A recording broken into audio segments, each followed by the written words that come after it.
Hello, everyone. Welcome back to the Weekend Charts. I'm your host, Charlie Bilello, bringing you once again the most important charts and themes I'm seeing today in markets and investing. If you're watching this on YouTube, take a quick moment and hit that subscribe button for all the latest content from us. So much to talk about today. The reversal of everything, jobs market, inflation, the Fed, more tariffs, more tacos, and we'll end with something positive, as we always do, talking about gas prices and rising real wages. Let's get started here with the reversal of everything. And by everything, I mean everything within the equities market is reversing so far in 2026.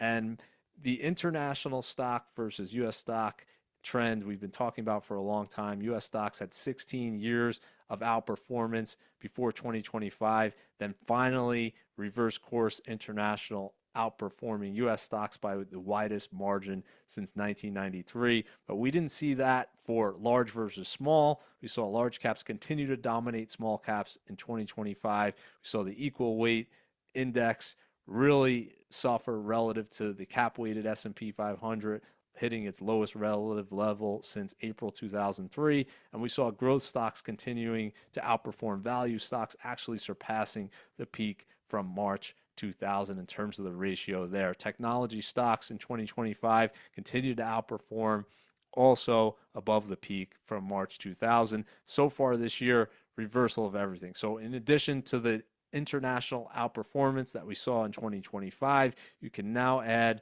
for the first half of January in 2026, small caps outperforming up 8%, mid caps outperforming up 6%, emerging markets here once again outperforming 5.5%. Real estate, which has been crushed the last few years on a relative basis, up 4.7%.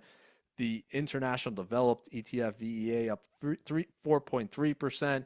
Value stocks within the U.S. 4.1%. Equal weight 3.9%. And the S&P 500 down here at 1.4%. Growth stocks actually down 0.6% year to date. And the Magnificent Seven, which we know has been far and away the biggest story over the last decade, actually down 1.6% year to date. And if we look at the Mag 7, I talked about this in the 2025 year-end charts. Only 2 out of the 7 members actually outperformed in 2025, and asked the question, maybe this is a sign of something more. Maybe this is a sign of a big secular trend reversal in terms of maybe we're going to start to see growth underperform, large cap underperform. So far in 2026, we're seeing a continuation to that in terms of these 5 names underperforming, continue to underperform: Microsoft, Amazon, Tesla, Meta, and Apple. You can see 2025, 2026 underperforming the S&P 500, all of them by 10% or more. Apple's barely up since the beginning of 2025, which I think is kind of stunning in a very strong period for equities. Nvidia and Google being the only outperformers here since the beginning of 2025. Of course, Google being deemed for now the big AI winner. And if we look at international and US, this is the spread here continuing to widen into 2026. We talked about 2025 being the biggest spread that we've seen since 1993 for a calendar year. Well, that's continued here. Emerging market stocks 2025, 2026 up 42% now. European stocks up 40%, and the S&P 500 here up about 20% during that period of time. And the biggest question we're getting now is can this continue? Is it possible for international stocks to continue to outperform given this huge spread that we've seen? And the answer, if we pull back and look at the history, is yes, it's definitely possible to see continued outperformance, because if we look at a rolling 5-year period or 10-year period, U.S. stocks are still crushing the rest of the world. So yes, there's been a little bit of a mean reversion, but nothing to write home about. It's still been 15 years of rolling outperformance for U.S. stocks, by far the longest period in history. So even with international stocks doing as well as they've done over the last 12, 13 months, this is not enough to push the 5-year returns or 10-year returns anywhere near equivalent for U.S. and international stocks. So certainly you could see more years of gains. It doesn't mean it's going to happen in 2026, but we're not in a period right now where you would say, oh, all of the mean reversion has been done. We're not even in the situation where international stocks are outperforming over a 5-year or 10-year period, which of course has happened. It's been a long time, but it's happened in the past, and you could see this period here after the 2000 peak where we saw international outperformance. We had it in the 80s as well. So it's not unprecedented for international to outperform the US for years in a row. It's just been a long time since it's happened. So the short answer is yes, it could continue. Will it? We don't know. That's why you diversify. Okay, let's go to the jobs market here. Calling it the low hire, low fire jobs market. I think the latest non-farm payroll data really had evidence of both of this in there. You had 50,000 jobs created in the month of December. I don't like to put too much weight on any one month because there's so many revisions, a lot of noise within that data, but clearly the trend is slowing jobs in terms of the number of jobs being created here. 49,000 jobs per month was the average for 2025. So that December was around the average for the year. And that was down a lot from the 2024 average, which is 168,000 per month. We also had downward revisions for October and November in this latest report. But again, all of this is revised so much. I don't like to put a lot of data on any one particular month. You really just want to look at the trend. And as I talked about in the last video, the big question is, why are we getting this slowdown? Is it because we're having a slowdown in the economy? Is it because companies are getting more hesitant in terms of hiring people? Is it because of immigration? A lot of different factors. Immigration seems to be the biggest factor explaining most of the reduction in jobs, but we're also seeing companies more reluctant to add new jobs, more reluctant to hire people out of college. There's no doubt that trend is going on as well. So if we're looking at the 3-month trend here in terms of private payrolls, about 20,000 per month were created in the last 3 months of 2025. That was a big slowdown from the last 3 months of 2024, which was 200,000 jobs per month. So significant decline. The question is, have we bottomed here? Are we going to start to trend upward or at least go sideways here in terms of non-farm payroll data? So this includes government jobs as well. We saw a reduction of 22,000 jobs per month in the last 3 months of 2025. Again, the question is, has this bottomed, or are we going to see further declines, or is it just going to go sideways at a lower level? And if we look at the rate of growth here, this is the best argument you can say that this time is different, because oftentimes in the past, if you look since the late 1970s, I look back every single time, the growth rate and the total number of jobs in the U.S. has slowed to this level. It's down to 0.4% increase year over year. You're approaching a recession, or you're already in a recession. And clearly, the U.S. economy here and now is not in a recession, but the jobs market is behaving as it's going to be in one. So it's already different this time in terms of the labor market. Might not be giving the same signal as it has in the past. And that means maybe the U.S. unemployment rate is not going to behave the same way that it has in the past. We're already seeing that, where we've seen over a percent increase off of the low here in April 2023, and no recession. And if we look at the data going back to the 1950s, every time that's happened in the past, we've seen a recession. So clearly it's already different. The question is this going to trend upward? Is it going to go sideways? We've never seen it peak at 4.5% and then go back down, but perhaps that is going to be the case today. I think most people are thinking that the unemployment rate, if you look at economist projections and the Fed's projection, is just going to be around this level at the end of the year, maybe a little bit higher, maybe a little bit lower. And that would be a historical outlier. Usually when it starts going up, it continues to go up until you see a recession. Now, is this time going to be different? Of course it's going to be different, because every time is different, and it's already different in terms of what we're seeing in the labor market. If we look at the unemployed rate versus the job openings, so the number of people that are unemployed in the U.S. Versus the number of job openings, we're seeing this gap widen here, indicating a loosening in the labor market. So there were a record number of job openings a few years ago, over 12 million. That was the tightest labor market in history, as we talked about in the time. Very few people are unemployed. Many job openings in the U.S. Biggest spread we've ever seen was 6 million spread between the two. Now we have more unemployed people than job openings. Doesn't mean that we're in a recession. You can see here that gap has been much wider with no recession. But This was coming after the financial crisis over here. You could see in 2009, the recession ends, and this starts to go down in terms of unemployed people going down, job openings going up. We're now in the opposite situation. Job openings trending lower, unemployed people in the U.S. trending higher. And if we're talking about two factors, I would say that are still very positive for the labor market and saying that perhaps it's tighter than we think it is, just looking at the number of jobs being created. If you said 50,000 jobs per month in 2025, you would normally say labor market's really weak. But then you look at this number and say, maybe it's not that weak because we still saw wages in the U.S. go up 3.8% in 2025, which is still well above the average here. You can see 3.1%. So still very strong wage growth. You wouldn't be offering that if you're an employer unless there was some evidence of tightness, unless you wanted to hold on to your employees.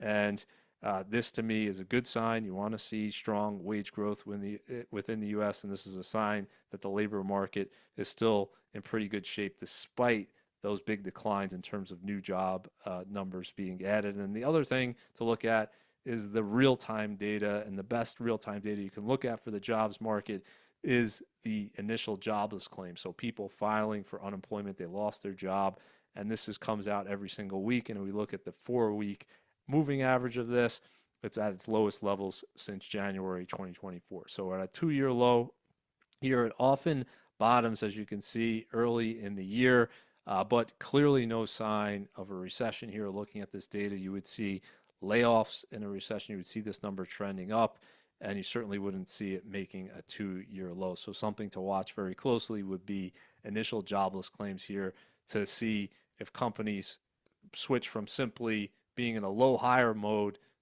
and a low fire mode to a high fire mode. So what we see during recessions every single time is initial jobless claims trending up and breaking out of a range from the prior few years. And it looked like that was a possibility last summer. We talked about it in August of 2025. We said if it doesn't reverse here and it continues to go up, this could be a sign we're in trouble. But it did reverse, and it reversed in a big way.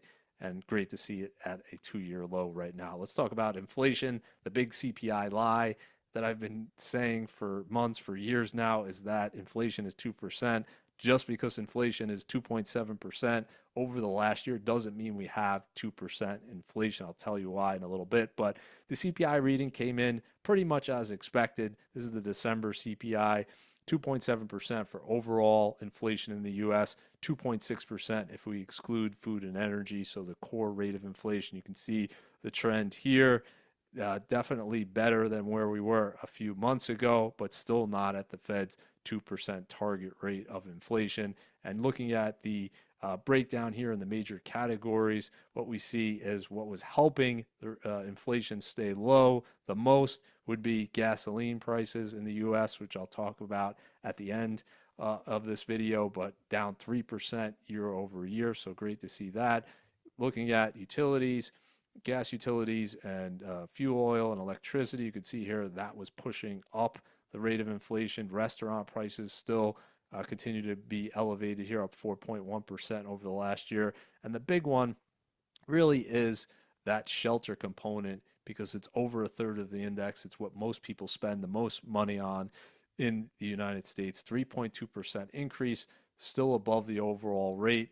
We were talking about in November, there were a lot of problems with the shelter reading. It was 3% back in the November CPI report, but there's gaps in the data because of the government shutdown. So what we were saying last month when we were talking about this was that it seemed like the BLS was putting in zeros for some of the numbers in terms of the shelter category, and that was possibly pushing down the shelter number for November. It seems like more likely that was actually the case because we see it go up here to 3.2%. But overall, I think shelter is going to be in a better place likely at the end of 2026 than where we start. And the reason why I say it is looking at the real-time data here, there's no denying it. Looking at real-time rent prices here, this is asking rents data from Apartment List that look at this every single month.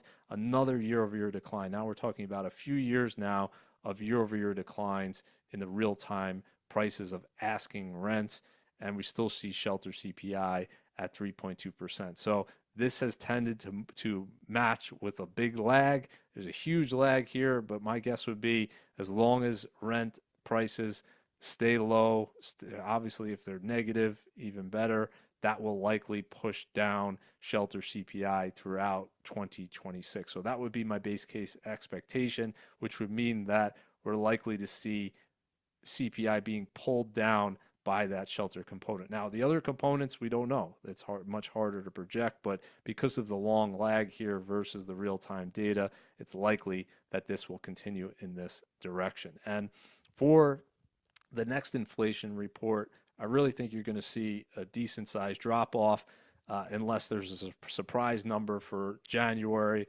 unless something happens in the next week or so. It doesn't seem likely, but what the methodology is, of course, is taking the inflation for the last 12 months.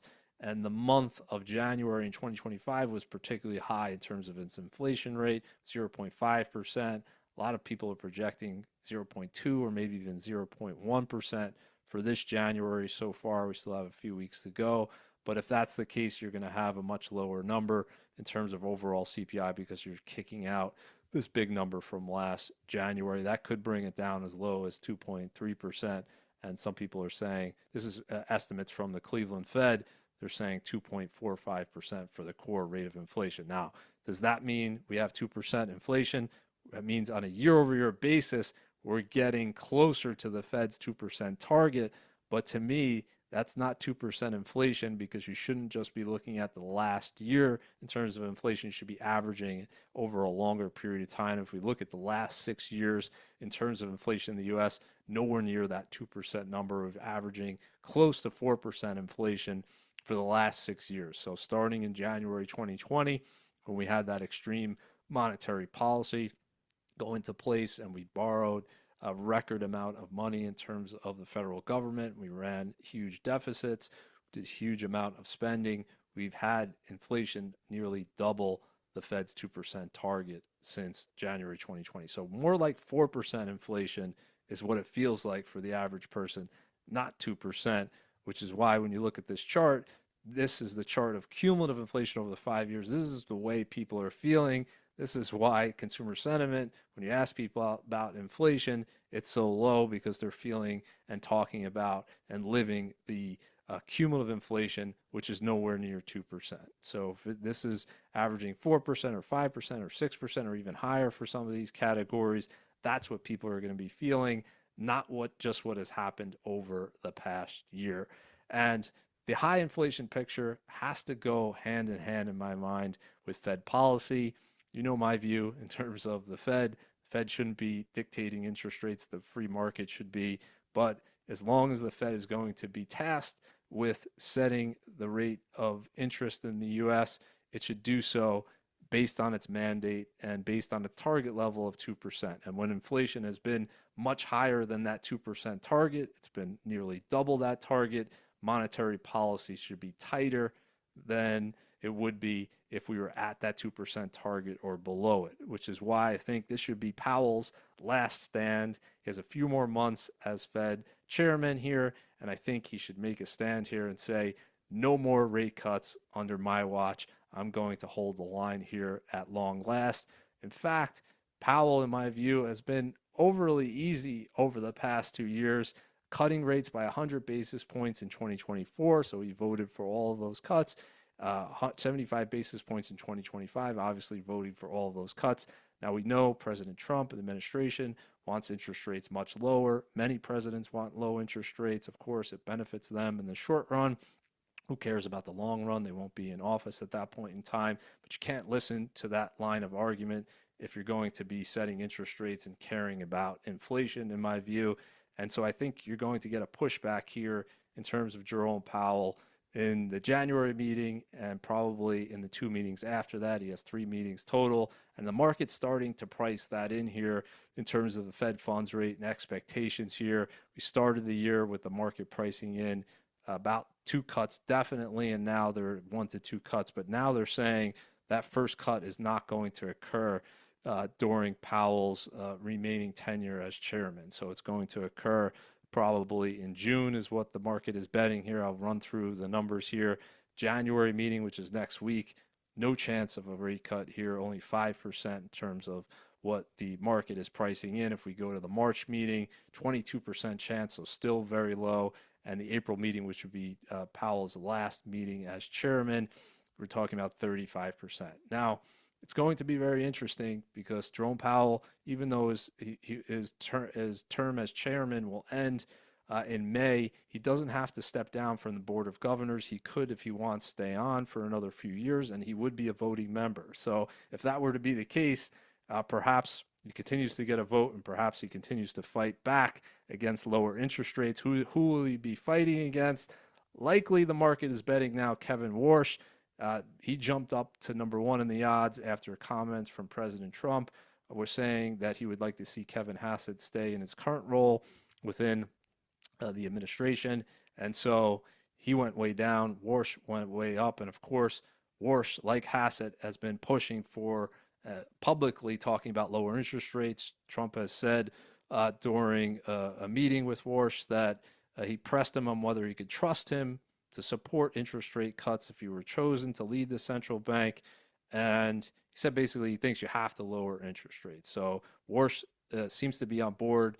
As I said in my last video, there's a litmus test, clear litmus test here in terms of the Fed chairman has to be pushing for much lower interest rates. Otherwise, they're not going to be nominated. And you have the case that Warsh is publicly calling for lower interest rates. But the question will be, and I think that this is almost a guarantee, you're going to have a huge fight within the Federal Reserve in 2026 because Warsh does not decide monetary policy by himself. Let's say he is nominated. It seems pretty likely here. He's going to be pushing for 50 basis points, 100 basis points rate cuts, maybe even more in terms of what will happen in 2026. But you have the 11 other voting members of the Fed that aren't controlled and haven't promised to lower interest rates. And they will likely be pushing back, many of them, against this viewpoint. And why do I say that? Because if we just look at their projections from the December meeting, they were only projecting, this is the group as a whole, the median projection, one rate cut in all of 2026. So it wasn't like this huge dovish consensus within the Federal Reserve. Many of them were saying, let's hold interest rates close to where they are now, maybe a little bit of an easing bias in 2026. And if you look at their inflation projections, they would bear that out because they don't see inflation coming down to 2% by the end of 2026, which would mean there's more work to be done. So in terms of projections, in terms of interest rates, it's impossible to predict where it's going to end the year, but I think my best prediction is there's going to be a bigger fight and more dissents within the Federal Reserve this year in 2026 than we've seen in a long, long time. And JP Morgan, interesting, biggest bank in the world, obviously the research department is actually expecting the Fed to stay on hold the entire year. And if that's the case, of course, there's going to be a enormous push from the administration saying, what are you doing? You need to lower interest rates. But of course, the Federal Reserve cannot listen to the president. They can't listen to Congress. They should be determining interest rates based on their own independence, what they think will be best for the long-term economy. I've long argued that you can entrust 12 people sitting in a room to do that. You should have the free market determining the interest rate of a $30 trillion economy. But if you're going to have interest rates set by a group of people, they shouldn't be a group of elected people because those people are going to push for what will get them reelected and likely are going to push for extremely easy monetary policy because it's going to be very popular. So if you're going to have a Federal Reserve, it should ideally be as independent as possible, and hopefully they're looking at the long-term health of the economy and not just what will look best in the short run. Hopefully that's the case regardless of who's leading the Fed in 2026 and beyond. So let's talk about tariffs here and more tacos, more tariffs. And it's a question mark because as we saw in 2025, we saw these extreme headlines time and again. And then within hours or days, you would see a complete reversal in terms of what would actually go into place. So we have more tariff rhetoric here. We've got the whole situation with Greenland and Trump threatening to put tariffs on European countries. You got Denmark, Norway, Sweden, France, Germany, UK, Netherlands, and Finland saying a 10% tariff.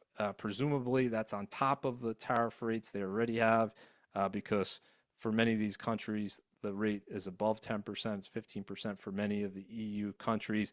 And he's saying if there's no deal by June 1st for their complete and total purchase of Greenland, they're going to jump that up to 25%. Will this actually happen? Based on 2025, I'd say the odds are pretty low that this will actually take place. Probably within days or weeks, you're going to see some type of reversal in terms of this policy, some type of settlement, negotiation, and this is just being used as a bargaining chip. But there's always that chance, we don't know, that there's going to be retaliation, that Europe isn't going to come to an agreement, and that they're going to raise tariffs on U.S. goods, which they actually pushed down to zero in the trade deal with the U.S. last year. Perhaps they'll renege on that. They'll do a retaliation versus the U.S. Many different things could happen.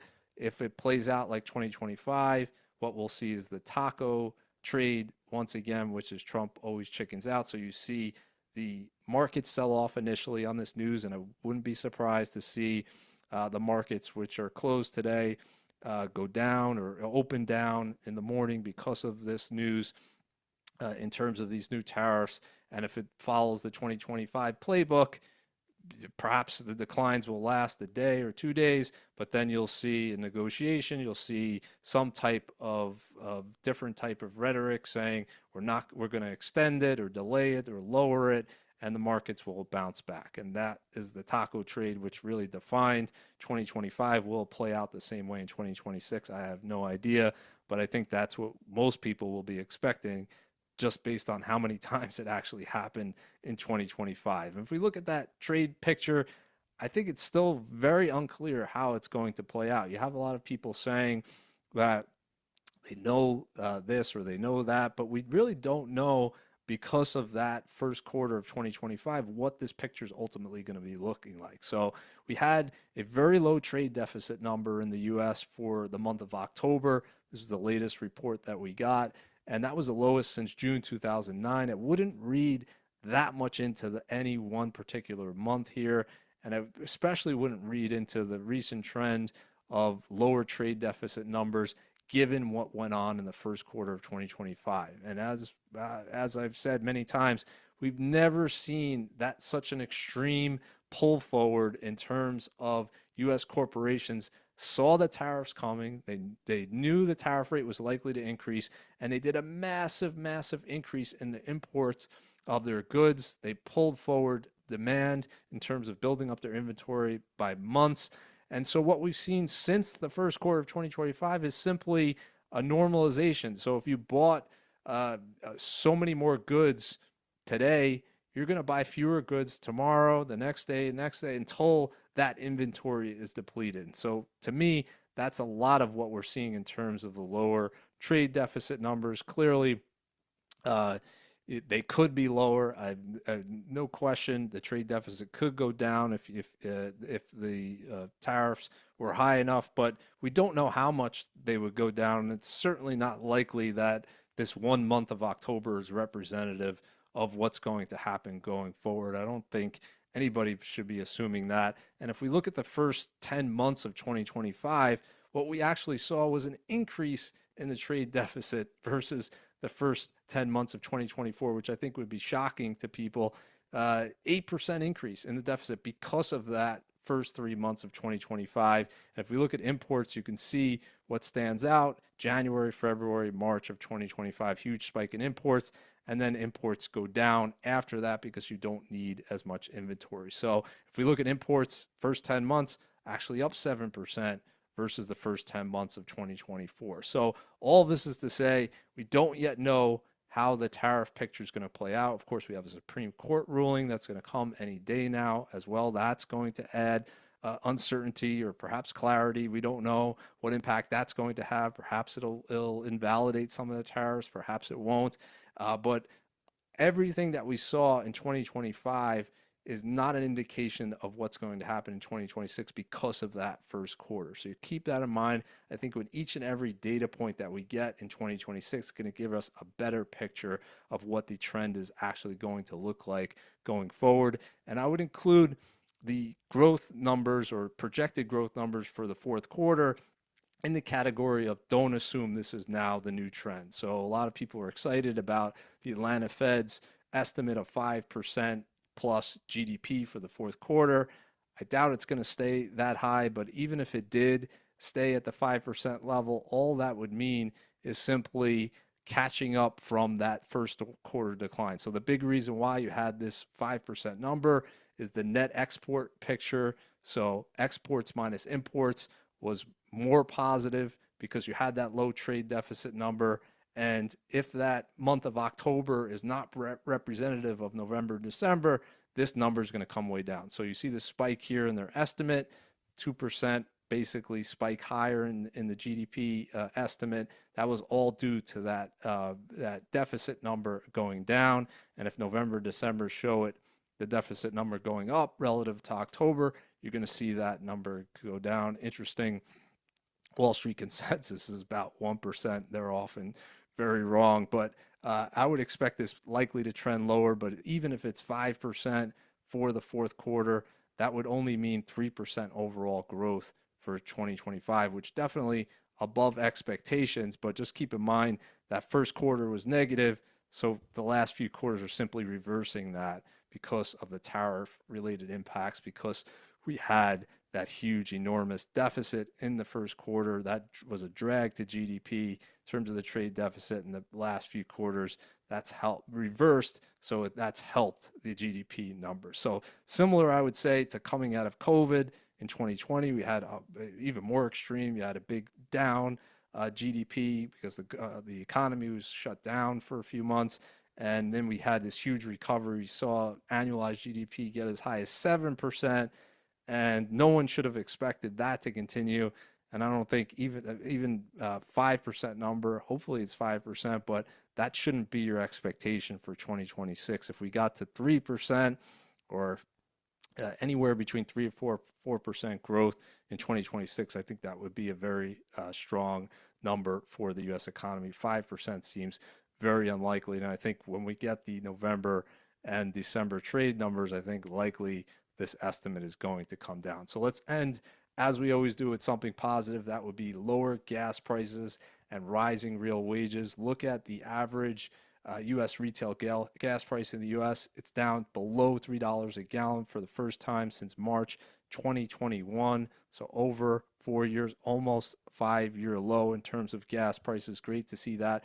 43% lower than the June 2022 peak. You probably remember above $5 a gallon, hit a record high back in the middle of 2022. That's when inflation peaked in the U.S. at over 9% and 43% decline since then. Great to see. Hopefully this stays down. Maybe it even goes even lower. That would be great to see. And we'll end with my favorite chart on an economy.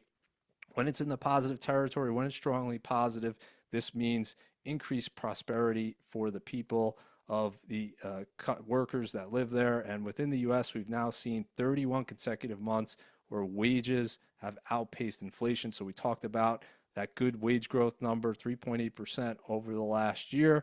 And even though inflation, in my view, is higher than where it should be, we're still seeing wage growth outpace reported inflation. So CPI inflation, 31 consecutive months now.